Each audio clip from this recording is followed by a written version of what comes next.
Welcome to the Kolbe Cast, episode 96. Thank you for joining us. Today we're joined by Katherine O'Brien of Celtic College Consultants. Katherine has spent years helping students prepare for college, and today she talks to us about preparing our children to be adults, and how this involves giving them space to have responsibility, success, and sometimes most importantly, failure. Katherine had intended to join us as a speaker for the upcoming spring virtual college fair, but unfortunately a death in the family will prevent her from doing so. Please join us in praying for Katherine and her family. We hope that you'll enjoy the show.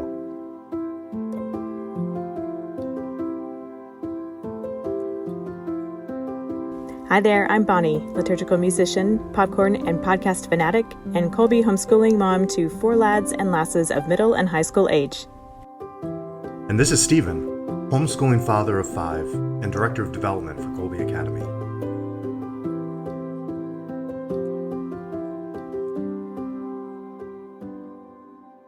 This past fall, Kolbe Academy hosted a virtual college fair featuring keynote talks by Jeremy Tate of the Classic Learning Test, who can be heard on KolbeCast episode number 38, Substance Matters, and Patrick Riley of the Cardinal Newman Society, who spoke with us here on the KolbeCast on episode 84, The Essence of Catholic Education, along with presentations by several Newman Guide colleges. If you're listening to this KolbeCast when it airs in late April 2022, you are just in time to register for the Spring Virtual College Fair happening this Friday, April 29th. We'll tell you how to register later. For now, settle in as we visit with Katherine O'Brien, founder of Celtic College Consultants. Hello, Katherine, and welcome to the KolbeCast. Hello, thank you for having me. Sure, it's great to meet you. I think I first became aware of you when I noticed some workshops that you were hosting. You had posted information about them in the unofficial Kolbe Families group on Facebook. So I've been reading up on your blog and following you since then. So I'm really happy to get to meet you today and hear about your services that you offer and talk about transitioning to college. So would you tell us about yourself and your Kolbe connection and your company, Celtic College Consultants? Sure. I'm a long-time Kolbe wannabe. I have 6 kids. My youngest is a junior, and so my oldest is about to turn 28 on Saturday. Wow. And I say wannabe because I've unfortunately been on my own with the children for a long time. So I've had to make a lot of compromises in order to continue homeschooling and do the best I can. So thanks be to God for Homeschool Connections and other places to kind of scoop up people like me that couldn't do a full program. I've known numerous Kolbe families and have been thrilled to pieces with the caliber and substance of the program for many years. So I'm tickled pink to be able to speak with you guys. And for you parents in the trenches, it is worth it. Even when you just want to strangle them, it is worth it to continue on one day at a time, on your knees, best you can, one child at a time, because the formation that you're putting in them will echo in their lives for the rest of their lives. And no matter how far away they go from the church, and be assured that some of them will, those core principles are there. And they will come back and God will draw them. And I was just sharing before the show that I've recently had the privilege of becoming a godmother for the first time and confirmation sponsor for the first time for a beloved man who left the church when he was 14.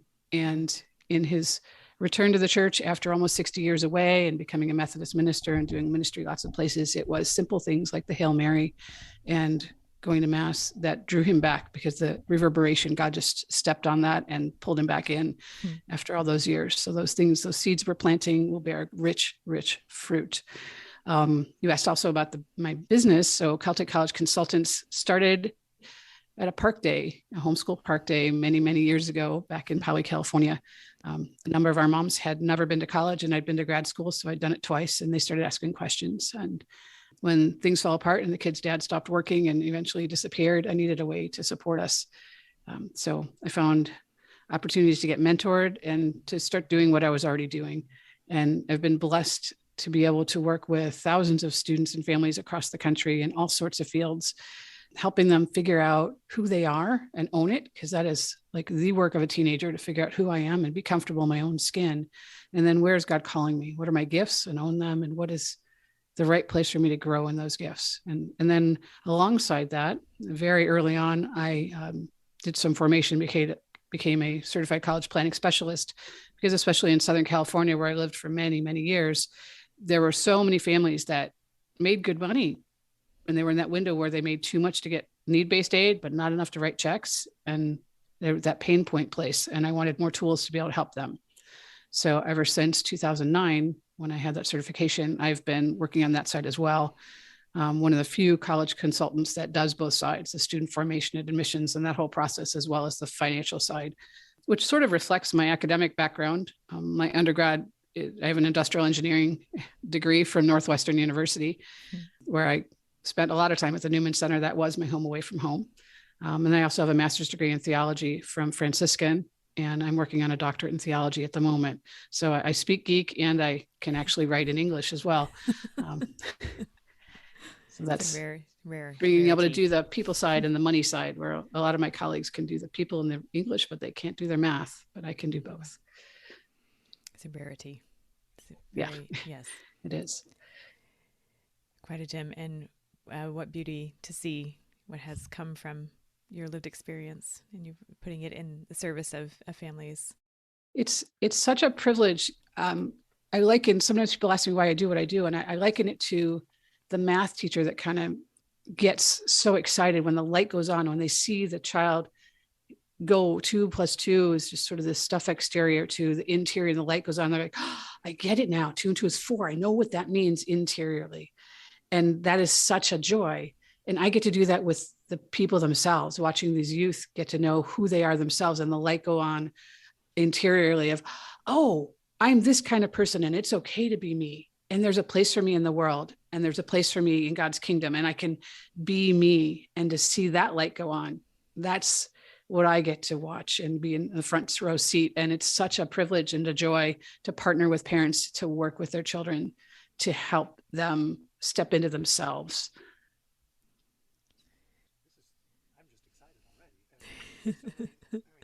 I'm a Thomas Aquinas College grad. Was with my first degree, but then went to get a civil engineering degree after that. So I share that kind of math and things. But again, immediately what you said with, you think, oh, if you're poor, going to college, that's going to be impossible. Well, I went to Thomas Aquinas College with basically, I had to take out some minimal student loans, but they provided huge financial aid packages. But just like you're saying, they have strictly need-based financial aid. So then if you are in that middle class area, there's nothing available directly from the school any longer. And so in working with homeschooling families, it was always the case, like, oh, this education is so worth it, you want it. But having parents say, yeah, but $35,000 a year is out of the question for when we've got 8 children as well. This is going to go on for a long time. So I'm really looking forward to hearing about some of what. Yeah, I've had the privilege of speaking at several professional conferences and speaking to admissions professionals about homeschoolers and sharing our demographics of a lot of us being single parent workers, mm-hmm. and having far more than the 2.2 or 1.9 children that people are being brave enough to have these days, that we're actually courageous and bold and have 4 and 6 and 8 and 12 and more than that. And that dynamic changes everything. So I speak to them from everything from how to read our transcripts and understand the context for our kids, and how college ready they are just by doing this sort of work in high school. They're already doing things the way you do them in university, as well as having a better understanding for the family dynamics and the sacrifice involved, and recognizing that the financial aid formulas don't work for anybody, but they really don't work for us.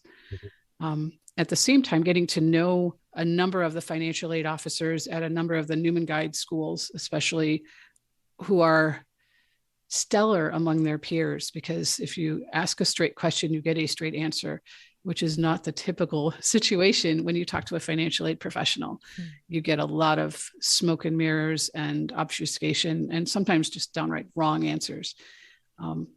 And I'll say this to your parents, because sometimes it can be very nerve-wracking to say, oh, here are our finances. Here is our entire situation. It's a very getting naked experience, and it can be extremely scary.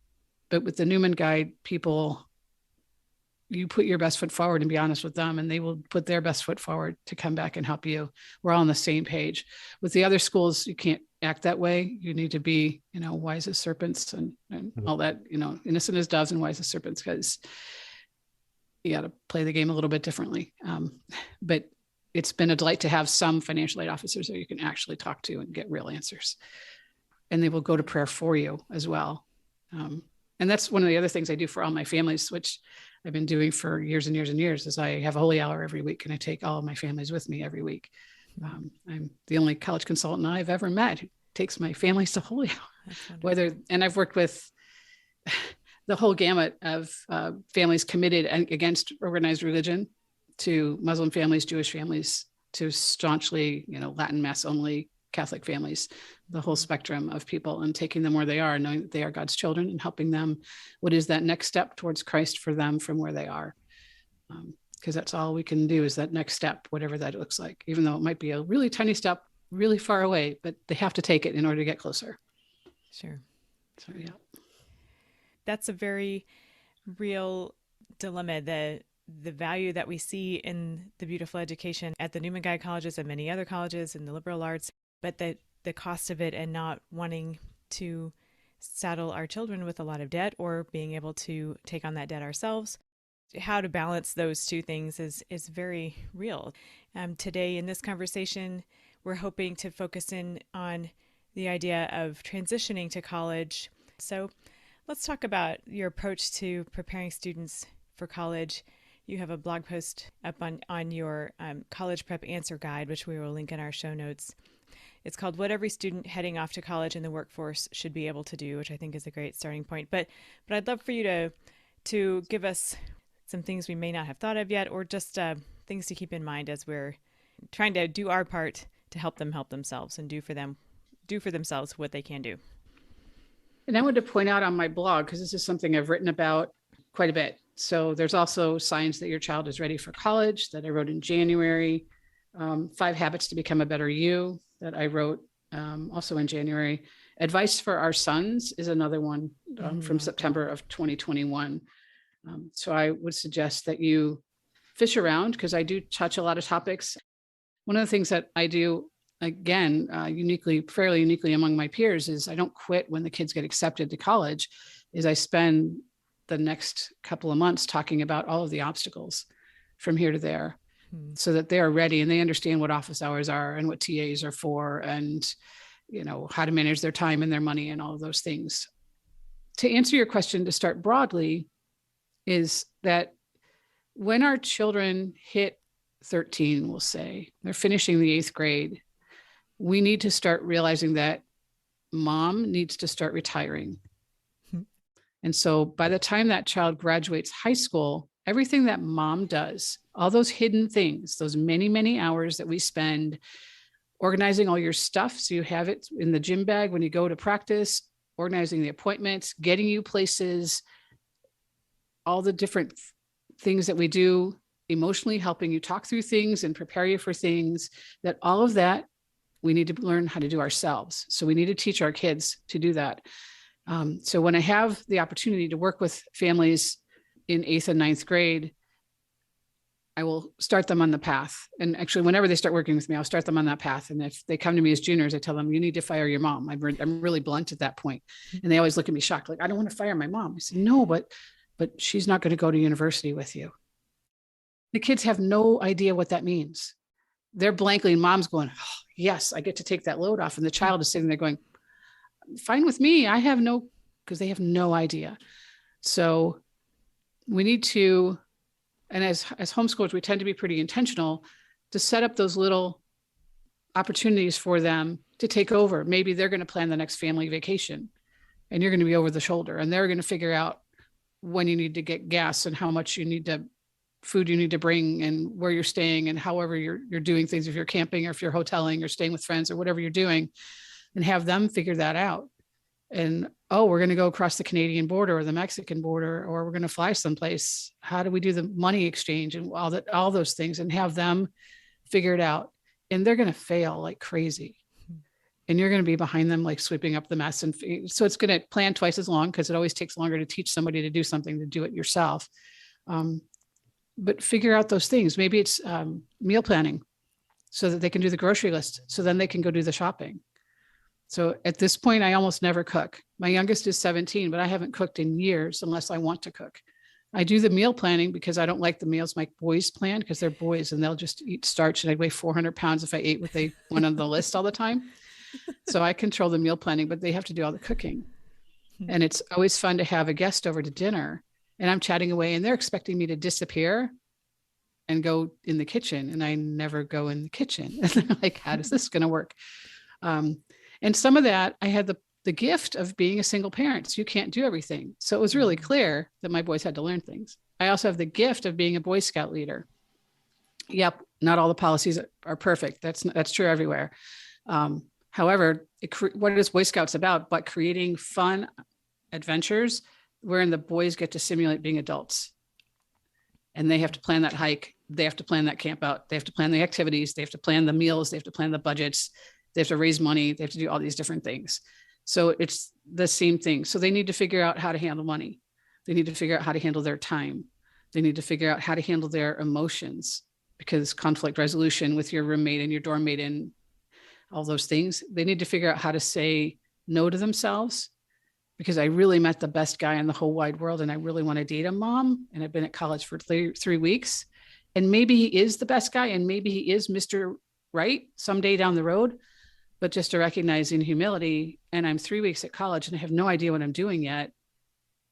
We're going to put a pin in that relationship and come back to you later because we just don't have time. But to have that ability to say no in something big like that maybe they're going to lose him. And it feels like so much on the line when you're 18, in that place.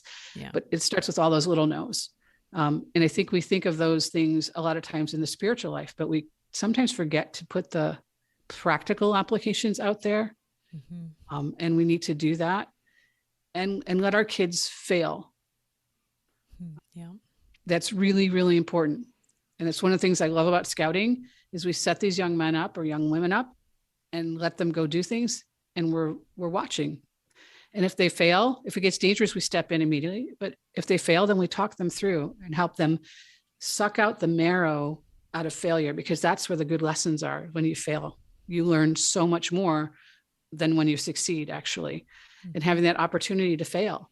And, we're in Oklahoma, but I thought we were going to Indianapolis. Maybe we took a wrong turn. And we're a parent, we're not going to go, 4 days out of our way, but we might go an hour and say, let's take a rest stop and look at the map, and then let them and stand there behind them with our mouths closed, which is the hardest thing in the world. I got to tell you, with our mouths closed and figure out, okay, we're here, and just let them figure everything else out and go, oh, we need to go the other way on the highway. All right. How do we do this? Just all those little things. And some of that is taking mom or dad, depending on how your family does things, offline and out to coffee, having your child ask you out to coffee and your child pay for your coffee to have a conversation. And at first, those conversations are about absolutely nothing. It's whatever I was just learning in the lesson. It's just about nothing, but it's opening the door, because then later we're going to talk to them about sex. And we're going to talk to them about drugs. And we're going to talk to them about people who leave the faith and people that preach the wrong thing and people that tempt them to steal from work or to lie or cheat in some other significant way. But if we don't have those little butterfly conversations offline, away from everybody, where we just have this rapport and it's safe and it's okay for you to spout heresy for a minute and us to contemplate whether, what is the truth in that heresy? Okay. And then why is it not true? And have those conversations, which is one of the things that a school like Kolbe fosters, that kind of conversation. But then to be able to play that into, okay, so, do all women need to stay home? Is it wrong for women to work? Or how do I want to settle this? Or what kind of, all the millions of questions they're going to ask. And to just have a place where they can ask those questions and say the dumb things that we all say when we're teenagers as we're trying to figure it out, and have us almost Socratic dialogue as well as we can do it. I did engineering before I did humanities, so I'm not the greatest at it, but to give them the opportunity to sort through it with our guidance in a safe place where they're not out doing those things. They're thinking about them and trying to figure out, what decisions do I make and why do I make them? And what are the consequences of choosing this or that direction? And And what if I choose the wrong college? Is my entire life over? Oh no, and it's not over, but they don't know that. But just all those millions of conversations that they need to have, some with mom, some with dad, on the little topics and the big topics. And the other thing I would say, parents, is your children. You also cannot do everything. You have to bring in people that are not you. And it gets increasingly, and some people don't use phones at all for their kids. And so that makes it easier. But a lot of our children don't know how to pick up a phone and call somebody that they don't know. Right. And I see this, I help boys with their Eagle Scout projects, and that can be the most terrifying thing. It can set a project back months because they have to pick up a phone and call somebody, and they're terrified. But they have to do that. And so they need to call the doctor's office and change an appointment. And they know Nurse Nancy, they've known her she's been there for 30 years. She's a really sweet lady, always has a lollipop, whatever. But they're still like, I got it out of the phone, and yes. But just talk them through the script and let them call you in practice or whatever they need to do. And our kids then that are really bold and daring and need to like slow down and think a little first. And, but trust your gut, parents, that your child and how to ease them in, because we can't protect them from the world. We need to train them up to be warriors, to stand firm in the world and not be of the world. And that's a whole different ball of wax from when the children were little. And yep, we do have the corral closed and the kids are protected because they're little and they're defenseless. But as they get older, if we never hand them the sword, their arm never gets strong enough to wield it. If we never hand them a shield, they don't know how to use it. If we never take them with the wooden sword so they can practice.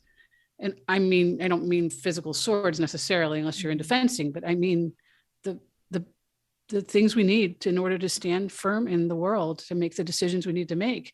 That I overslept and I'm late for work, so I'm just going to skip my shift, or I'm going to have the courage to call my boss and say, I messed up and I overslept and I can come in 2 hours late if you want me to, or you can fire me, or just face the music of whatever that is and not hide.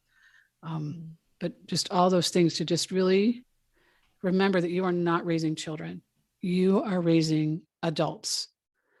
And these are adults that, in the eyes of the universities, and it doesn't matter if this is your 14-year-old who's taking classes at a college, that 14-year-old is considered an adult. That's usually a shocker for people. Mm-hmm. The information flow from the school goes through your child. Well, what if my kid never reads their email, or they don't tell me things very accurately? Well, we need to start with the small stakes, T-ball league for the brother kind of information before we're getting into the financial aid stuff that has a deadline with a big consequence kind of things. Mm-hmm. But looking for all those things and knowing that they need those opportunities, they have to have them. It's no diminishment of us as parents providing for them. It's actually the gift that they need.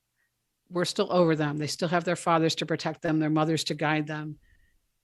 And they're out there in the driver's seat of whatever the event or the thing is, taking the responsibility with the training wheels on if mom and dad are there, if they mess up, and you can figure it out and sort it out. And the coolest thing about it, because we all like to have 48 children, is that the number one teaches so much to number two and everybody else. And so by number three, they're going to expect it to happen. And they're going to know that at some point, they're going to be taking point and they'll be leading something. And they know that you messed up the way you handled it with number one, and you were a little sharp or unforgiving or whatever our sins are, because we're just parents, we sin.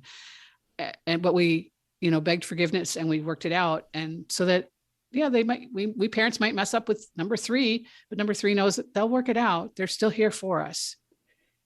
And they also see the beautiful things we do when we handle it well. And we affirm them and we take them aside, and they're not embarrassed or humiliated by their mistake, but they have that space that they need, that we all need in the midst of our humiliation of making a mistake, to go, okay, so we are in Oklahoma and Indianapolis is east. So what do we do? And having that space to just let them think, figure it out, and then bounce it off of you. Well, I'm thinking we'll go this way, and then we'll go that way. What do you think? And have those conversations offline. And number three is going to see that and go, okay, so if I make a mistake and we end up in Austin, Texas, we're still not in Indianapolis. We're closer, but I went south instead of east, whatever the thing is. But that domino effect does pay off, because it can be disheartening with the oldest child. It's a lot. You don't know what you're doing. You're guessing, you're trying to figure it out. You're fumbling around. That's what we all do on our oldest children. But God knew that. And that's why that particular child was our first child. And that particular child will be different. And if you look in the lives of the saints, you'll see that first children are used differently than middle children, are used differently than the youngest children in the kingdom of God. And there are great saints that have been all of them. And there have been great saints that have had no parents, that have had one parent, that have had all kinds of atrocities, and have had the best parents in the world. So whatever your sins are, whatever your situation at home is, just keep looking at Christ and don't worry about it. But be intentional about getting your kids in that driver's seat of life and figuring out the money and figuring out their time and figuring out how to be responsible and figuring out the legal stuff. You know, when they turn 18, they're adults, even though they may be still kind of an idiot and they need a lot of our help. Or they might be the most responsible, wonderful person. And it might be twins that are one of each. But your child needs to know those things and accept those responsibilities. And like, let me give another example. When my kids turn 15, you get a birthday card and you get a gift. And inside the birthday card on the left, it tells them how much money they need to give me on their 16th birthday if they would like the privilege of driving. And I call my insurance agent a week before their 15th birthday and I say, okay, so if I want to add this child on in a year, you know, pretend it's their 16th birthday next week, how much more is it going to cost me on the car insurance? And they tell me, and that's the number I write on the card. So my kids have known since the first one turned 15 many years ago, oh, it's not automatic. I'm not automatically getting a license and I'm not automatically getting that privilege, that privilege comes with responsibilities. And so that example maybe will be a good paradigm as we're giving out privileges, that the responsibilities, they need to be awake and aware that they're taking on the responsibilities that go with those privileges, whatever the privileges are that they're getting as we are unreeling our parental control to facilitate their becoming an adult control of running their lives. See the temptation, well, as you're explaining this, which I love, but I can see how I have developed bad habits as a parent, because, you know, when you've got all little kids and they make a mess, it's like, I know the patient thing to do would be to have them help me clean up this mess. That would be the best thing to do, but I've got to go off to a meeting or something. I've only got so many minutes. And so let's just get them out of the room and let's get this cleaned up and then I'll move on from there. But, and then I realized, okay, as my children get older, I haven't necessarily weaned myself from that habit. I mean, yes, they can help clean up a little bit, but do I really kind of give them, I certainly don't give them room to fail as they should have that opportunity. And of course, I do recognize, especially from a business perspective, that if you don't have the ability to fail, you don't have the ability to succeed. So they go hand in hand. So, and it's like, as you're saying all these things, it's like, of course, well, now I have a to-do list for the next couple of months, of course. But sure. I was just thinking, like, we as homeschooling families, we probably have our systems down that have been cultivated over many years, and we've got it working for us. And it's hard to make a sea change, like to steer the ship in a different direction, to start allowing the kids to, you know, expecting that of them, to allow them to do those things and to accept what that means to us in terms of what that's going to do to our running of things and all our time and our contributions and all that. Just, it takes a little bit to change the approach, I guess, the expectations maybe. It does. It's, in a very real sense, it's going back to having toddlers. Yeah. And there were those times when we were all ready to lose our minds and tear our hair out. And we had to remind ourselves that this is a phase. Mm-hmm. Eventually this child will walk. Eventually this child will feed itself. Eventually this child will use the toilet all by itself and all these other things, and learn how to close a door and not slam it, and just the millions of itsy bitsy teeny weeny things. But it's the same exact path with our teenagers. It's just bigger stakes because they're taking our car down the road to the store to get milk for mom or whatever, Oh, yeah.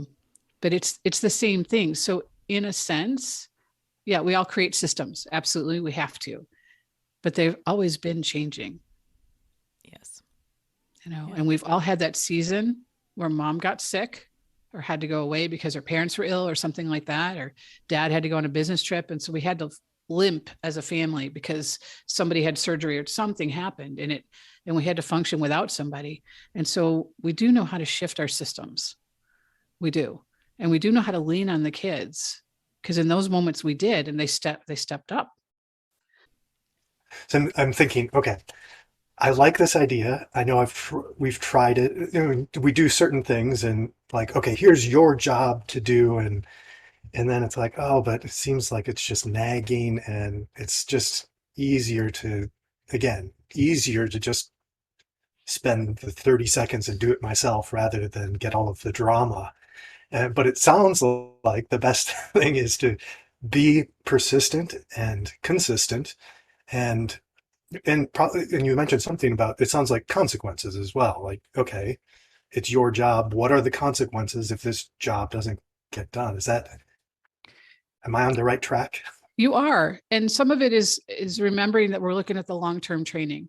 Sometimes we get stuck in the short term of, I don't really want to deal with your attitude or whatever the feedback is going to be from the child who didn't do the thing.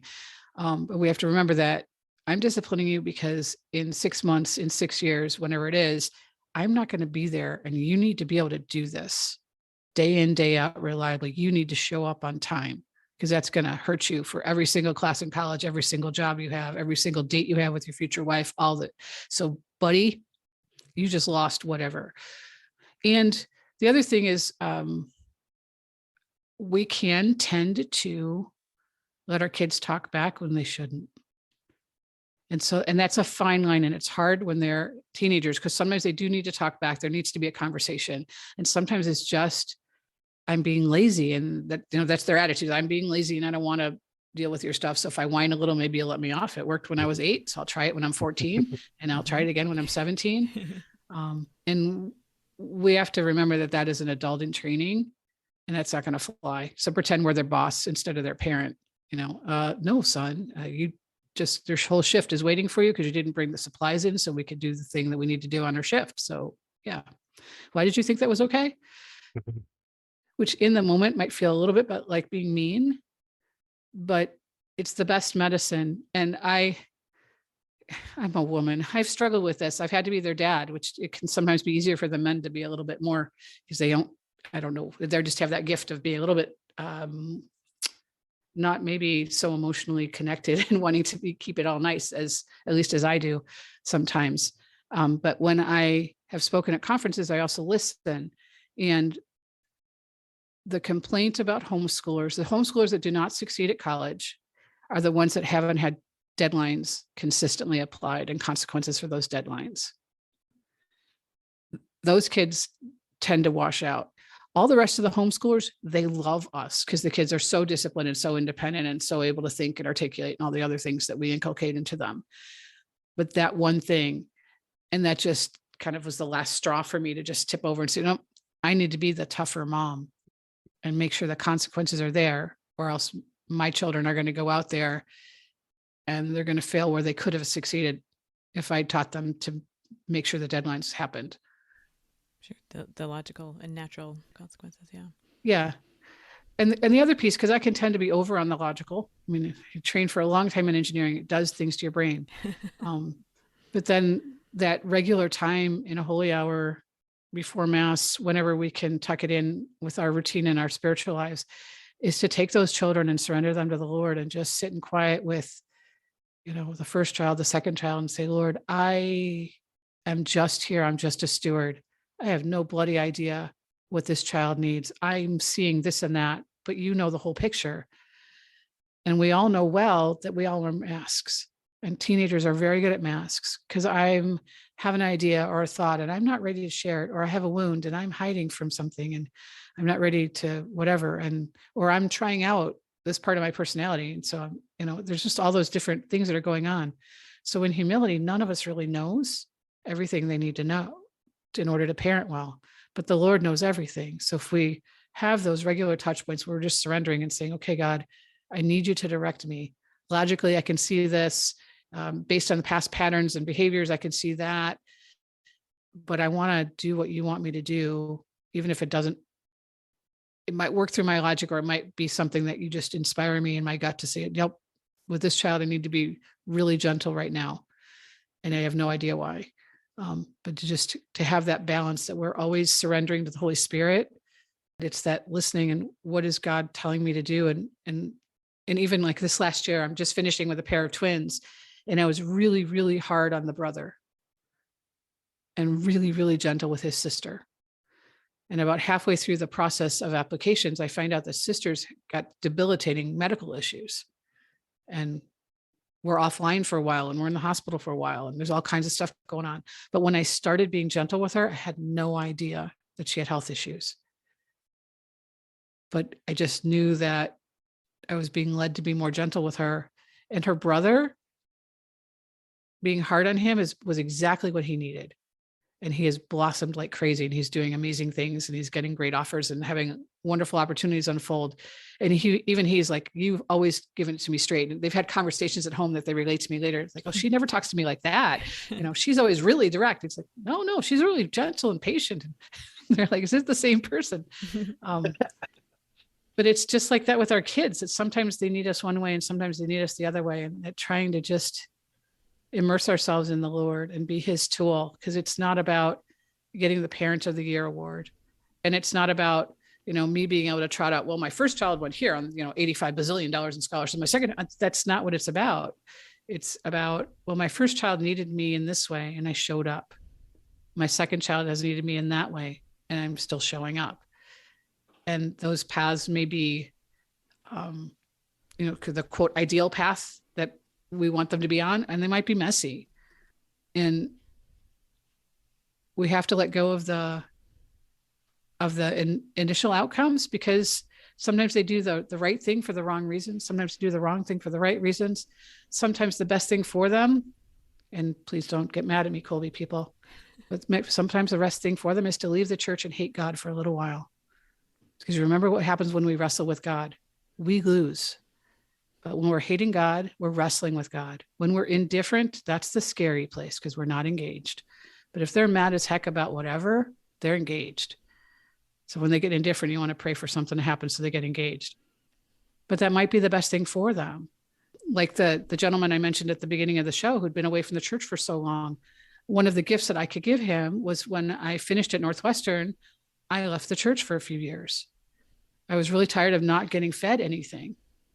And it just wasn't, there just was no substance anywhere. And I was really sick of nothing.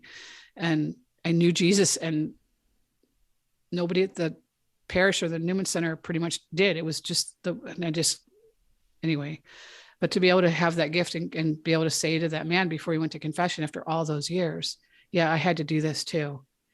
And yeah, it was hard. Well, God was using me over here to bring people to Christ and bring people to baptism and bring people into the faith. I wasn't going to Sunday Mass. And so I'm having to confess not going to Sunday Mass, etc. And the same thing for him. Like, yes, God used me over here, but I wasn't being fully obedient. But so those gifts that we have in our own brokenness to share with others. And so our child who's off the rails in some way, or whatever their journey is, they're going to be able to share with other people that have a similar journey out of those lessons that they've learned, how God showed up and God continued to be faithful, because we know he is, and God continued to love them, and how much mercy was poured out upon them, and kindness that they didn't deserve. So remember that we need to keep our eyes on the Lord, that the storm sometimes is our children, and we can't watch the wind and the waves or we sink like Peter did. We have to keep our eyes on the Lord in the storm and let go of the children into his hands. And that can be the hardest thing, because we are walking on water. That is what we are called to do. We are called to walk on water. And so we got to call to walk on water with our kids. We want to carry them all, but they have to learn how to walk on water too. But if we keep our eyes on the Lord and we keep listening to both logic and reason, the teachings of the church and the Holy Spirit, we will be oriented on Christ, and we will get our way toward doing what we're supposed to be doing, what our contribution to their formation is. Going back just a little bit, hearing you describe sort of this process of figuring out where to be tougher, where to be not lenient, but gentler, I guess that's those ideas of mercy and justice working together, right? They not one over the other, but them it somehow balanced, which is, we're not going to get that perfectly, certainly anywhere all the time, of course, but that's part of the deal with where we all are here. And so I was thinking that those ideas of mercy and justice were coming to mind as you were suggesting how to accompany our teenagers through this time. Yeah. And to get ourselves out of the way, because it's not about us. Mm-hmm. And sometimes we can get caught up that, oh, this child left the church, or this child sinned in that way, or this child did this boneheaded thing and whatever. Okay. But that doesn't reflect back on our parenting. It doesn't reflect back on anything but that child's choice to do whatever they did or not do whatever they didn't do. And sometimes we can get caught up in looking good for everybody else, and we want our family to all kind of look good and party line and all that stuff. And look at the apostles. They were a hot mess. They were a total mess of goobers. I mean, they just, so you look at why did you pick this group of guys? They were just ridiculous in so many ways. It's so inadequate in so many ways. It's like, so that's Jesus and his closest. So are we expecting that our family is going to look neat and tidy when that's the people that he started the church with? They were not neat and tidy. So we need to not worry so much and just be ourselves and let our kids be themselves and know that, they're going to do dumb things and make mistakes. And some of them are going to do fantastic things. And hopefully in the end, we all end up at the same place, which is, the throne of God in glory. But we just keep our eyes on the prize and let their journey be their journey. And don't let our pride get in the way, because sometimes we do that and that doesn't help. Very true. So the biggest thing we have to remember to do is to get out of their way and give them opportunities to grow up. And little things at the beginning, like your 8-year-old can throw a tea party for you. And, you can make sure they don't burn anything in the oven when they're making the scones or cookies or whatever they're going to have, and make sure they don't burn themselves when they're making the tea, and help them figure it out.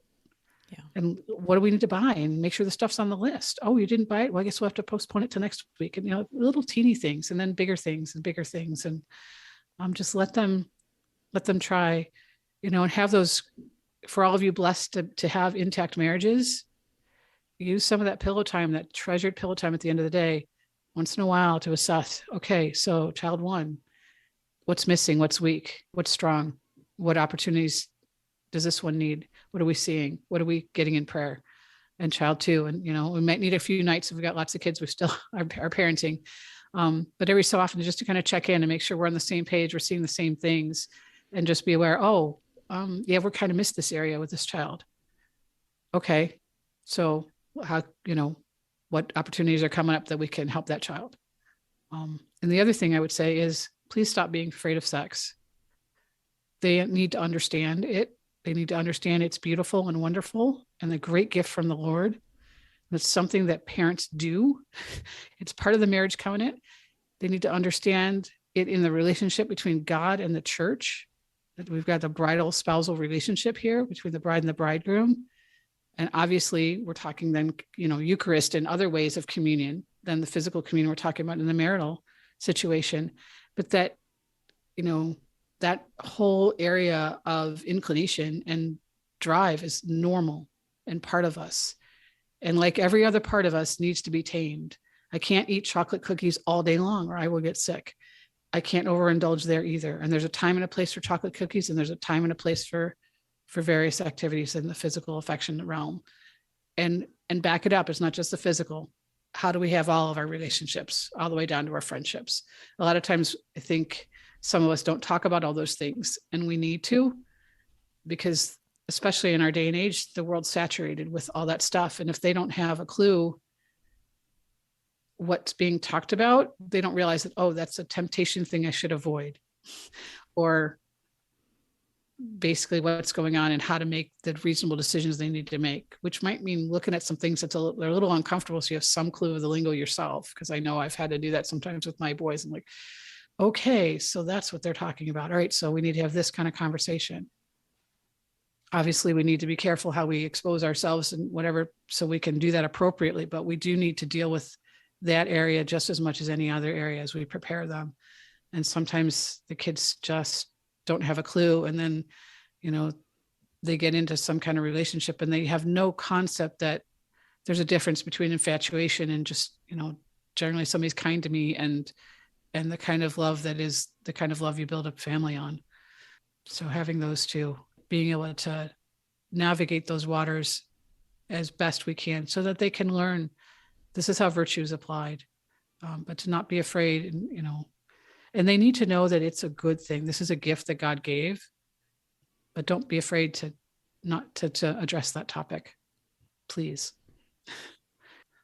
Seems like in my family experience, we tried very early on to always explain reasons for everything. I mean, maybe not in the exact moment, but it seems like that's been one of the best things over the long term, because then as our children we're getting into teenage years and things, it's not like you do this because I said this is the way to do it, but I now have the credibility in their eyes that I'm open to arguments, and I've usually considered things. So if I'm saying this, it's not because I want to ruin fun or I'm being arbitrary, but it's because there's another reason. Yeah. And for us, I just think in our family, I just think that's been one of the firmest rocks that we've had there as far as relationships is just that treating them as an intellectual, even maybe before they can understand all of that, and having those discussions. Yeah, it's been interesting with some of my adult children to have some of the conversations. My oldest daughter left home when she turned 18, and she's now 25.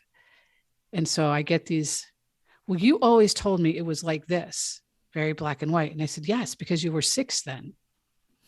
Yeah. And you weren't ready for gray.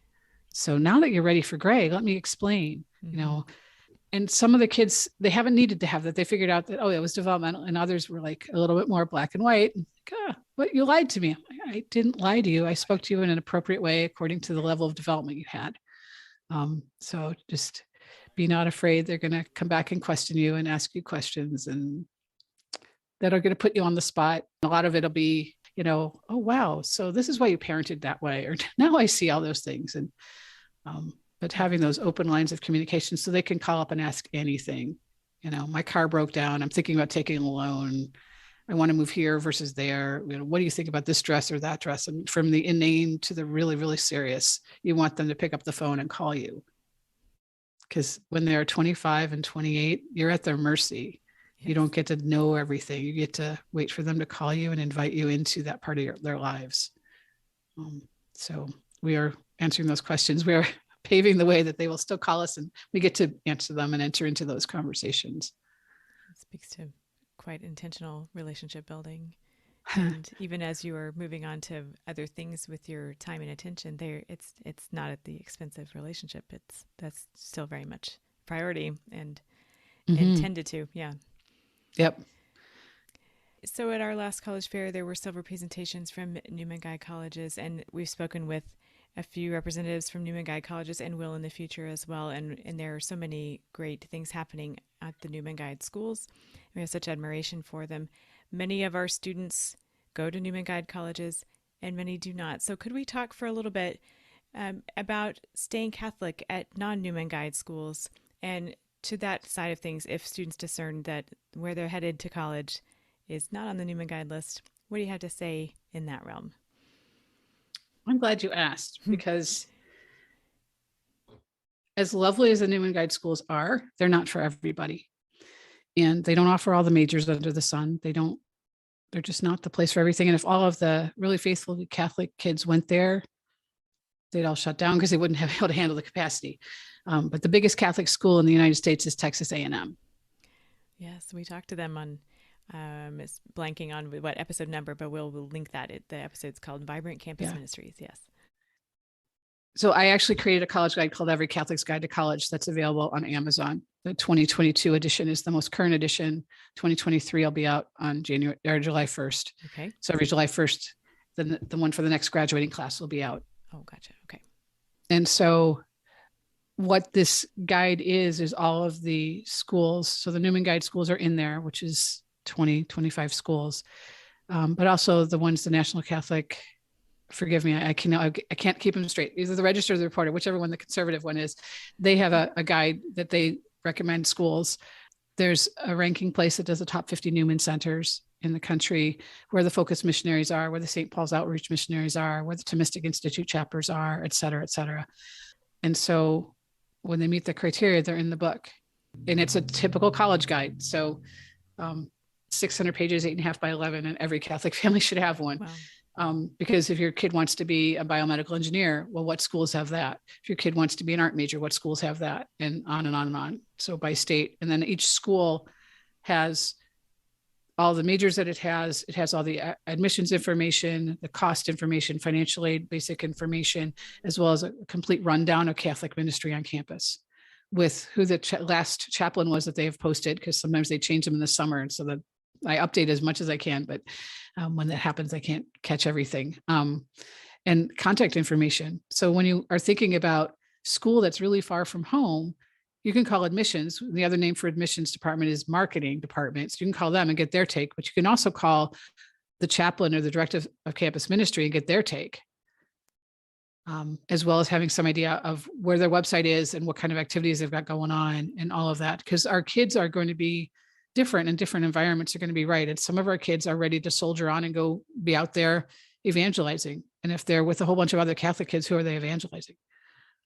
But if they're in a strong Catholic cluster or in a Newman group or in a Catholic dormitory on these big campuses, they've got lots of kids to evangelize and bring in. And some of our kids aren't ready for that yet. And they need to be in a place where a Newman Guide school is going to be more appropriate. So as we know from every military action ever, from the simplest toddler thing, divide and conquer is the way to do things. So if I'm a lone wolf on campus, I'm in trouble. We need other people. So I got really frustrated a number of years ago, and then the Lord just kind of kicked me in the bottom and said, go do this.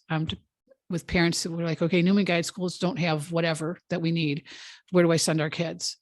And I was like, well, I know a few schools. So then I started doing homework. Okay, now I know all the schools. And let me get that information out so parents can find and fish and see what the situations are, because some of them are stronger than others. And we have them in the weirdest places, like University of Wisconsin at Platteville. Platteville is out in the middle of nowhere in southwestern Wisconsin. It's farm country. There is a super vibrant Newman Center there. They are throwing off vocations left, right, and center. They have Latin Mass every day. They have tons going on. They're working on building a dorm. There's a huge amount of dynamism going on. There are people from miles around that drive into the school to go to Mass there. Wow. It's out in the middle of nowhere. It is Nazareth. That's one of my alma maters. So is it? That wasn't there when I was there. So that's fantastic to hear. One of these myriad tiny little new religious communities is in the area. And so they've got a priest there and a couple other places around, and Father John's just going gangbusters. And A&M, with their thing, and University of Illinois with theirs, but there's lots and lots of schools that have a lot of things going on. And you'll have everything from like your Ohio State, which is 60,000 plus students on campus. So in general, it's a mess. However, there's some really strong Catholic communities on that campus. So if you're the kind of kid that can be anchored in one of those and go out and doing other things on campus, that might be a great option for you. If you're that kind of kid that needs a different environment than that, that's not a great option. That's why I put this together. We have just phenomenal things going on these secular campuses. And I do have a list in the beginning of the book of like all the reasons and all the groups that are the focus, who is Focus and who is St. Paul's Outreach, and who are these different things, so people know what they are and can find out more about them. But there's also a list of schools that teach in English around the world that have meet the requirements somehow or other. Because one of the solutions that we need to look at is higher ed in the US has been co-opted, and it's super I want to use the word liberal, but I'm tired of using that word because, especially with a group of liberal arts people, but it's no longer faithful to Western intellectual tradition and very, very divergent in very many fundamental ways. So go to the UK and be done in 3. They haven't been co-opted so much. Go to Australia, go to Canada, go someplace else. And for some of our families that works, it's like, well, it's actually less expensive and it's done in 3 years. Okay. Because they don't do general eds in the UK, or go to a school in Ireland. They're all in the top 5% globally. Wow. And some of them are super hard to get into, like our Ivy Leagues, and some of them are not. And you will find in the college guide, and it's not like I went and picked them, they have to meet the criteria. There's everything in here from community colleges to Ivy League schools. So there's everything from liberal arts schools to super techie and everything in between, to your musical theater schools, et cetera. The whole spectrum is there, which is wonderful to know that in God's provision through all these wonderful ministries that people have started, that we have cells now on campuses. And then we have people like Opus Dei have a lot of their houses strategically near campuses. And so sometimes they can live in an Opus Dei house, or different situations. I don't want to flood the Opus Dei people, but there are these ministries that are out there for our kids to connect with and stand strong in the midst, even at Berkeley and other places that are super liberal. If your school is not in here and you're thinking about it and it's a good school, I would go to the Thomistic Institute and look for where they have chapters, because sometimes that's all that's going on that campus. And so they don't meet the qualifications to get in the book, but just that they're there tells me there has to be a cell of really strong intellectual Catholic people there. Okay. I can't include them because they don't meet the other criteria, but that might be enough that you could find them and connect with them. And that might be enough for your student that wants to go to a school that's otherwise pretty liberal, but offers great academics for them. And maybe the financial's right and everything else. And they can plug in with those other kids that are really strong and they'll be fine. So that's number one, they can't be alone. Number two, they have to be independent in their faith. Okay. One of the things we do when we leave home, we question everything mom and dad taught us, from wearing shoes to believing in God. And we have to, because it has to be our decision as an adult. You've always told me I have to wear a left shoe and a right shoe. Well, I don't feel like I'm just going to wear a left shoe for this week. Okay. My right foot's really bugging me. I'm not going to keep doing this. That was stupid. It took me 5 minutes to figure that one out. But they have to do the same thing with their faith. And so they have to have a community and a context to ask those questions, to be able to sit and say, well, but I really want to have sex with whoever, or I really want to lie on this test or cheat or whatever. I want to do this bad thing that they always said I couldn't do. Humph. And have that argument instead of just like, well, yeah, whatever you want to. That's not a helpful way to sort it out. Well, let's see, if you do that, well, then the consequences are going to look like that. And if you don't do this other thing, well, the consequences will look like, and just to be able to think it through like we adults do. Do we buy, this car or that car? Do we go this place or that place? Do we engage with this person or that person in business? And teach them how to sort it. But you've got to have that community to sort it in, and they bring in the good speakers that say, oh, yeah, so what is the theology of the body for adults? Or what does it mean to be an ethical business person in this area of business, or whatever that they're getting into? And like, oh, that's how the faith applies in my academic interest, in my prospective career. Oh, that's what it looks like to be a Catholic man or a Catholic woman. I didn't know that, but to have that place to do the questioning, because otherwise they're going to do the questioning and they're just going to be picked off. The devil's prowling and he's going to get them. So if we can anchor them in and we teach them how to ask questions and we teach them how to pray, so they make that their own too.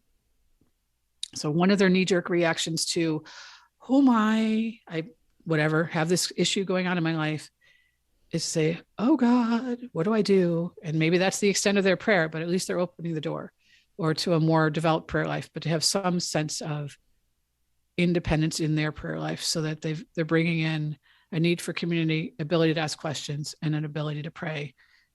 And they can stay Catholic even at the most anti-Catholic college or university or seminary. Okay. Very helpful. Great question, because that's so key to all of us. And back home, mom and dad, what do we do every single day? 2 things. Jesus, here are all my kids. I surrender them to you. Please take care of them. Mama Mary, please put them under your mantle, bring them close to your son. Every day, drag their little happy or sad, wholesome or not so selves back to the Lord and say, please look after this little one. Yeah. And if you're worried, have your guardian angel talk to their guardian angel, all that stuff. So we stay on our knees, but they need to have some things that we've taught them, and keep breathing. You want to be the parent that your daughter can call and say, Mom, I'm pregnant. Dad, I was with a woman, or I stole from work, or I lost my job, or I lost the scholarship. You want to be the parent they can call. And your answer is going to be, I love you. How can I help? Mom, I think I'm gay. Gulp. I love you. How can I help? And that can be really, really hard when they call up and they say, I just did this thing you really don't believe in. Yeah. But if we close that door and say, oh, no, sorry, you're a sinner in XYZ category, you're out of here. They just lost their number one anchor in the faith. So we need to stay and be not mom and dad. And I love you. I am the prodigal father. You are away in the pigsty, and I am at the door watching. I can't wait to throw the robe around you and the ring on your finger. And I'm going to stand here until my eyes fall out and I can't see anymore. I'm watching so intently down that road for you to come back. I love you. How can I help? Be that parent. I don't believe that what you're doing is good. If you'd like to talk about it, we can talk about it. If you don't want to talk about it, I love you. How can I help? Okay. So that's Every Catholic's Guide to College, your book, and it's on Amazon. We'll put a link to it in our show notes.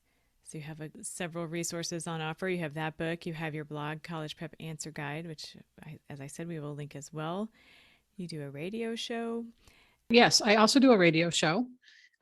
It's called the Quo Vadis Show, which is where you're running to. And I do it for KCRD, the local Catholic radio station. And you can listen to any or all of the episodes if you go to the KCRD app on your phone, or kcrd-fm.org. Under the broadcast program tab, you will find the Quo Vadis link, and you can listen to all the shows. It broadcasts just locally at this time, but you can stream it through the app. Been broadcasting for just over a year now. And there are descriptions of all the shows, so you can pick and choose what you want. There's a number that I did on the 10 Commandments. That was one of the things I did early on. They're pretty catechetical, which can be really helpful because they're thoroughly catechetical. And sometimes we get a surface understanding what the 10 Commandments are about. But then I felt called to shift. So I shifted and started doing basically long form Lectio Divina of different encounters that are in the Gospels between Jesus and a single person, and breaking that open. Who are they? What is Jesus saying to them, to us through that encounter? And they are intended for people who've never been to church, don't know anything about Jesus, and all the way up to people like me who are studying for doctorates. And then I also will do a segment on a saint. And then there's a lot of them on the Lord. And so you can see what those topics are. That's been a real blessing to be able to do that show. So that's for the last year. The other resource that I would encourage people to go visit is my website. It's CelticCollegeConsultants.com. There's a lot of information on there. There's a short 5-minute video if you want to know a little bit more about me. There's a college prep program page with information about my work with students. At the bottom of one of the pages, there's a link to tools, because I've written all kinds of things, like how to turn PSAT scores into scholarship dollars and all kinds of different things that I have put out there and tried to make available. There's links to my blog from my website as well. I've been doing this a long time, so I've been trying to put resources out there as best I can, so that I can help other families like myself to keep doing what we need to take care of our kids, but knowing that we need some help along the way. Just like most of us use a realtor to buy a house, your maybe bigger purchase that you're going to make, depending on where you live, is going to be college. So to doing all that by yourself is a little curious that we do that, but try to make what I do available to people so that I do some things a la carte, just here and there to work with folks, because we've got a smaller budget, to working with kids from 8th grade on in a more holistic manner. You can get a lot more information about that on my website. Great. We'll be adding all those to our show notes for this episode. And then the last resource I wanted to bring up, and it seems to be under my name, so Katherine O'Brien, MACCPS, is my YouTube channel. And there are theological videos there. There are videos I've given from talks, but there's an awful lot of college-related videos in there, and they're short ones and long ones on various different topics. So if you are more of a listener than a reader, then you can watch lots of YouTube videos and learn a lot. Because even if we're going to use a realtor to buy a house, we still want to know some basic things about a house. Mm-hmm. So understanding how admissions works, understanding how financial aid works. So those are out there as well. Okay. Wow. All kinds of good stuff. Okay. So to the point of the college fair that's happening, if you're listening when this episode is released, the college fair is happening this Friday, April 29th. To register for it, there is a link on the Kolbe website. And you can also find the registration link on Kolbe's Facebook and Instagram pages. And registered Kolbe families will have received the link to register via email. So there are several ways to access the registration link for the college fair.